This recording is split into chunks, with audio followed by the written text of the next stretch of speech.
सिंधुदुर्ग जिल्ह्यासह इतर जिल्ह्यातील ताज्या घडामोडी पाहण्यासाठी सिंधुदुर्ग 24 तासला सबस्क्राइब करा आणि बेल आयकॉनवर क्लिक करा। सिंधुदुर्ग 24 तास सदैव तुमच्या सोबत। पुढील बातमी पाहणार आहोत विस्ताराने। शेवटी पालकमंत्री असलो तरी या जिल्ह्याचा सेवक म्हणून या जिल्ह्याच्या लोकांच्या अडीअडचणी दूर करणे हे माझे मूळ कर्तव्य आहे। म्हणून लोकांशी जास्तीत जास्त संवाद करणे, त्यांच्या गाठीभेटी घेणे आणि त्यांचे प्रश्न लवकरात लवकर सोडविणे हे माझे कर्तव्य आहे। म्हणून आम्ही हे पालकमंत्री कक्ष सुरू केले होते।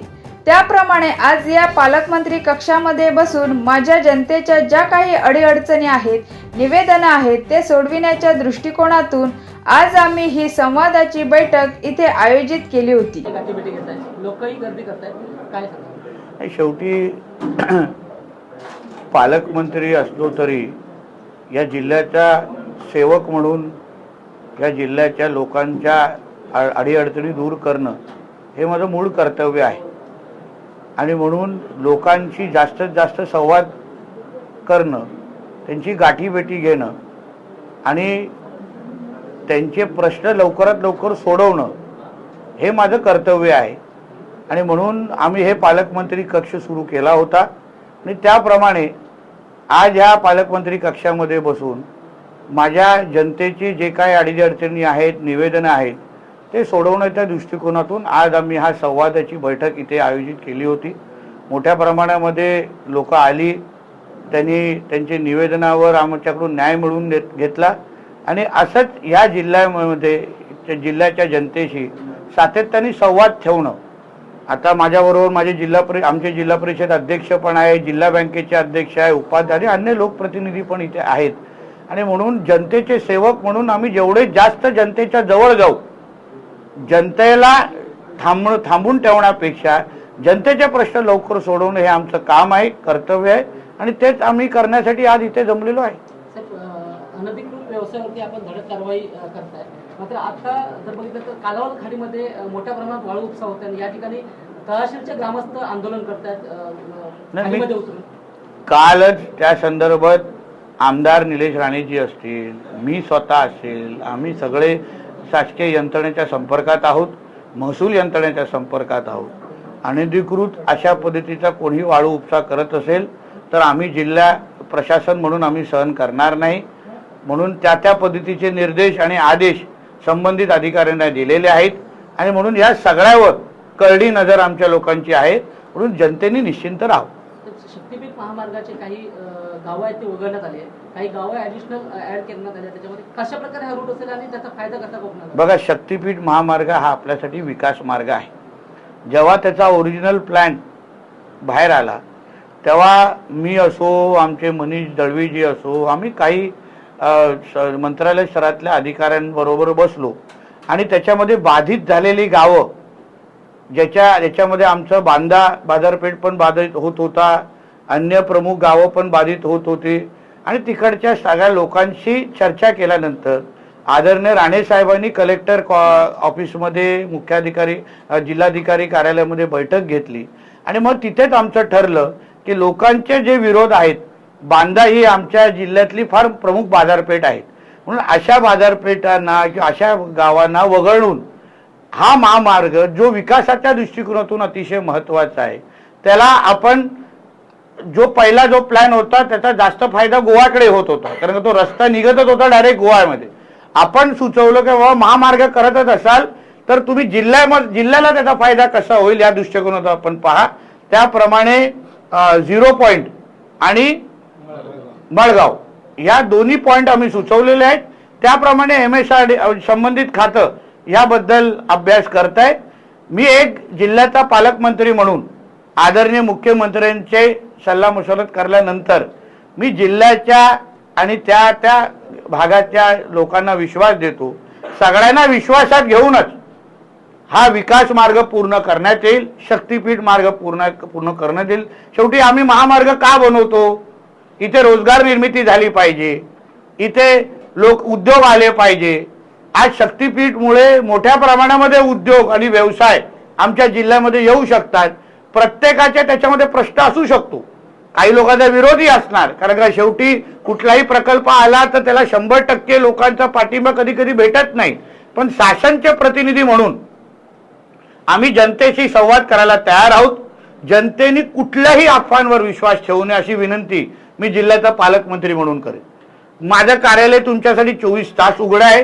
कुठेही त्यांची जी काही संघर्ष समिती असो, काही त्यांच्या लोकांमध्ये त्या भागातल्या लोकांच्या मनात काही प्रश्न असो, हक्काने माझ्याकडे यावं.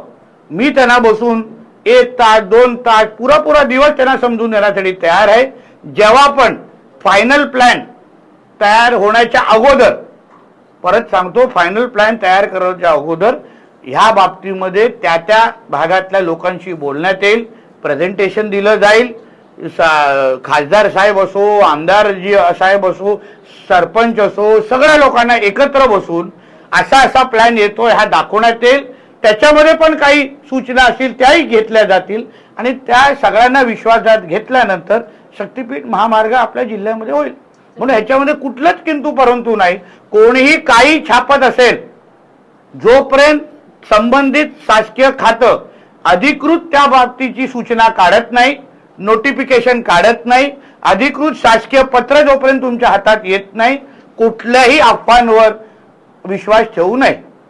अंजली देवाने यांनी एक आरोप केलाय की एकनाथ शिंदे यांनी 17 तर चाकणकरांचे 177 कॉल हे खरातला गेले होते. त्याच्यावर शिंदे गटांकडून मागणी करण्यात आली आहे की यांना डिटेल्स कोणी दिले, कॉल डिटेल्स, अंजली देवाने त्यांना अटक करण्याची मागणी देखील. बघा, एक लक्षात घ्या, ती केस आता पोलीस चौकशी करते. आदरणीय मुख्यमंत्र्यांनी SIT पण नेमलेली आहे. चौकशी सुरू होत असताना पोलीस प्रत्येक बारकाईचा अभ्यास करतायत. शेवटी ती केस का महत्वाची आहे, कारण की असंख्य माता भगिनीच्या भविष्याशी निगडीत असलेली ती केस आहे खराची. असंख्य माता भगिनींना त्या निमित्ताने न्याय मिळणार आहे आणि म्हणून कोणालाही काही बोलायचं असेल, काही आरोप करायचे, त्या SITला त्या संदर्भात त्यांनी संवाद साधावा किंवा माहिती द्यावी. आता कोणी काय माहिती दिली असेल तर त्यावर SIT भूमिका घेईल ना. राज्य सरकारने स्थापन केलेली SIT आहे आणि म्हणून कोणी काय आरोप केले असतील, काही नवीन माहिती दिली असेल तर SIT त्याच्या बाबतीमध्ये चौकशी करेल. मुंबईमध्ये काल आपली एक सभा झाली होती. त्या ठिकाणी आपण म्हटलं होतं सकल हिंदू समाजाची सभा झाली. स्वराज्याची लढाई ही इस्लाम आणि हिंदू विरुद्ध मुसलमानाशी होती. शिवरायांच्या सैन्यात मुस्लिम होते, याचा काय पाकिस्तान अब्बा मोदायला गेला होता का, असं एक आपण हे केलं. नाही, पण खरं आहे ना, त्याच्यामध्ये चुकीचं काहीच नाही आहे. औरंगजेब असेल, ज्याला आम्ही औरंग्या म्हणतो, टिप्या असेल, या सगळ्या लोकांनी, तुम्ही अगर इतिहास व्यवस्थित पद्धतीने स्वराज्याचं किंवा एकंदरीत मुघलांचा अगर इतिहास वाचला तर त्याच्यामध्ये मूर्ती मंदिरं तोडली, हिंदू माता भगिनींची आबरू लुटली, त्याच्यामध्ये धर्मांतर असंख्य मोठ्या प्रमाणामध्ये केलं. तर अगर तिथे त्यांची ही पूर्ण मुघलांची लढाई ही इस्लामसाठी अगर नसेल तर मग कशासाठी होती? मग त्यांनी मंदिरं कशाला तोडली? मग हिंदू माता भगिनीची आबरू कशाला लुटली? मग त्यांना धर्मांतर करायला का गरज भासली? आणि म्हणून मी जे काही सत्य इतिहास, सत्य परिस्थिती आहे, ही सत्य माहिती आहे, लोकांच्या समोर मांडलेली आहे.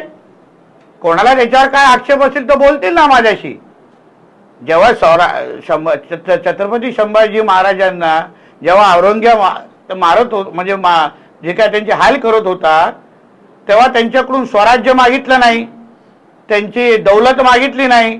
त्यांना सांगितलं तुम्ही तुमचा धर्म बदला, हो की नाही?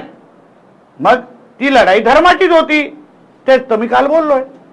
साहेब, जन्मभूमी निलेश चंद्र यांनी आपले पूर्ण छत्रपती शिवाजी महाराजांची कळ आपण मुख्यमंत्री हवा असं सांगितलं. हे लक्षात घ्या, हे अशा कुठल्याही गोष्टीला माझं काही समर्थन नाही. त्यांनी काय बोलावं हा त्यांचा विषय आहे. एक लक्षात घ्या, मुळामध्ये छत्रपती शिवाजी महाराजांची तुलना कोणाचीच होऊ शकत नाही. आम्ही त्यांच्या पायाच्या धुळी एवढं पण नाही आहोत आणि म्हणून कोणी कोणाची भावना व्यक्त केली असेल तर ते आम्हा लोकांना कोणाला मान्य नाही. राज्याला अतिशय कर्तबगार मुख्यमंत्री आणि ते पुढचे 25 वर्ष आदरणीय देवेंद्र फडणवीसच आमचे मुख्यमंत्री असणार. म्हणून कोणी कोणाला भावना व्यक्त केली असतील तर मी सभेच्या नंतर त्यांच्याकडे माझी नाराजगी व्यक्त केली आहे. उपमुख्यमंत्री सुनेत्रा पवार यांनी उद्धव ठाकरेंना फोन करून बारामतीची विधानसभा निवडणूक आहे त्यांनी पाठिंबा द्यावा अशी विनंती केली आहे आणि त्यासोबत काँग्रेस नेत्याने आपण पाठिंबा देण्यासाठी विनंती करण्यासाठी म्हणतात. शेवटी आदरणीय अजितदादा पवार साहेबांचे संबंध हे सगळ्याच राजकीय पक्षांबरोबर होते. त्यांनी काँग्रेसमध्ये पण मोठा काळ त्यांच्याबरोबर खांद्याला खांदा लावून काम केलेलं आहे.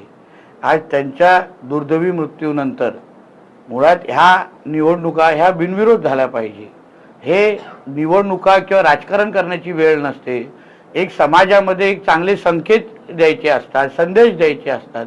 यासाठी ह्या पोटनिवडणुका बिनविरोध होण्याची मागणी सगळ्या स्तरातून होते आहे. त्याचा विचार त्या संबंधित पक्षांनी पण केला पाहिजे, काँग्रेस सारख्या. काल मुंब्र्यातल्या सभेमध्ये आपण मुंब्र्याचे नाव बदलून मुंब्रा देवी असं करावं असं म्हटलंय. हो, कारण का तिकडच्या लोकांची जसं इस्लामपूरचं नाव बदलून ईश्वरपूर झालं, ते त्या भागातल्या लोकांची भावना होती की आमच्या भागाचं नाव ईश्वरपूर असलं पाहिजे.